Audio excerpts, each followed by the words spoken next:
Hello friends, Namaskar. Myself is Dr. Jinesh Soni. I am an advocate. Sometimes it is seen that even after filing of charge sheet, the accused failed to get the benefit of regular bail. In that scenario, what we can do? First of all, we have to understand that the principle regarding the regular bail has been incorporated in section 483 of BNSS. Section 483 of BNSS inter alia specify the special power of Sessions Court and High Court to incline the accused on bail. So, regarding the same, we have to emphasize on certain principle of law. First of all, we have to note down certain illustration so that whenever we are going to move for the regular bail in the said scenario, we could be succeeded in our approach. I am giving you the illustration of one of the most important case wherein all such scenario has been considered by Honorable Allahabad High Court. Judgment title is Chandrapal Singh versus State of UP. Judgment date is 15th of September 2025. In that case, the accused was charge sheeted as per section 7 of PC Act. Previously, he has submitted the bail plea, but it was rejected. The prime allegation against the accused was that he has demanded bribe of rupees 7,000 and finally he was trapped. So basically, whenever such reports are submitted to the concerned ACB or CBI, they used to verify and finally the accused got trapped by them. And even though he is not trapped, on mere demand, they could book you as per section 7 of PC Act. But I want to clarify that as per judgment of Honorable Supreme Court, that is Neeraj Datta versus State of NCT, judgment date is 17th of March 2023, in which it is specified that every demand of money is not demand of bribe. The specifications must be on record to indicate that the money demanded by the accused is bribe. If the specifications with consistency and corroborations are not on the record, we could be succeeded. So whenever you fail to get the benefit of bail till filing of charge sheet, in that scenario, we have to move for the bail plea after examination of complainant and the shadow witness. In the present case at hand, the complainant was examined.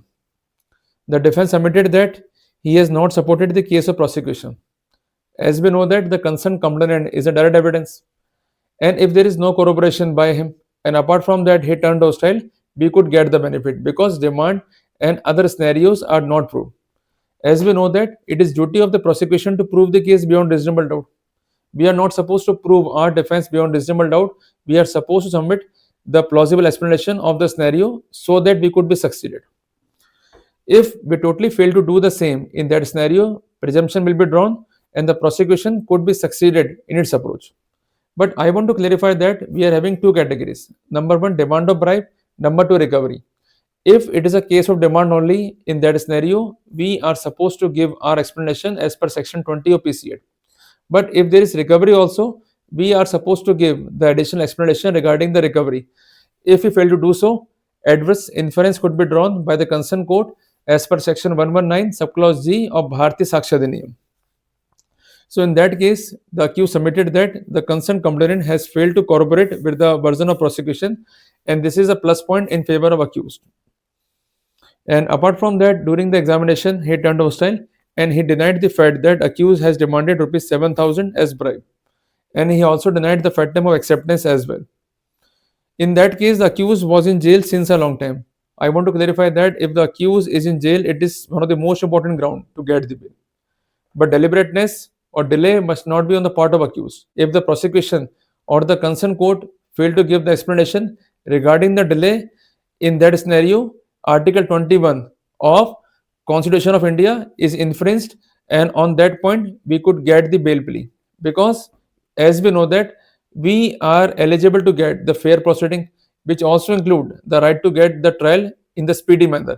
If the trial is not going to be happen in the speedy manner, and apart from that the accused is in jail without any cause, in that scenario he could chalk out his case on that ground as well. Apart from that, it is submitted by defense that there is no witness who is going to corroborate the version of complainant, and the version of complainant is self inconsistent, and on all this point the accused succeeded to get bail from the concerned court. So the present case inter alia set up the following three important points to be remembered while moving for the regular bail. Number one, if after filing of FIR and charge sheet the bail plea is not allowed, we have to move the bail after recording the statement of complainant and the concerned shadow witness. Despite of court order, the concerned complainant failed to examine himself. In that scenario, we could move for the bail. Number two, whenever the complainant is examined, we have to chalk out our defense, and we may do so by doing the detailed cross examination with him. If we fail to do so, the allegations submitted in the chief would be admitted, and we will increase our chance to get convicted. Apart from that, in section 7 of PC8, we are having the statutory presumption of section 20 of PC8, and to rebut the same, we are not supposed to raise our defense beyond reasonable doubt. We are supposed to raise our defense on the touchstones of the possibilities. So we have to create the probable view in the case of prosecution that it is false, and apart from that, the allegations are mismatched. And if we are succeeded to do so, in that scenario, we could get the bail plea from the court. Please mark my word on two important concepts. Number one, the recovery. Number two, the demand. If demand is on the record, there is no recovery. We are supposed to give our explanation as per section 20 of PC8. And if there is recovery also, we are supposed to give the explanation as per section 119 subclause Z of evidence act as well. So if we totally fail to do so, in that scenario, we could not be succeeded.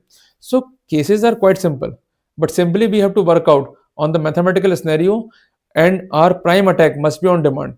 If demand is not proved, in that scenario, we could easily get the bail plea, even the remedy of acquittal from the concerned court.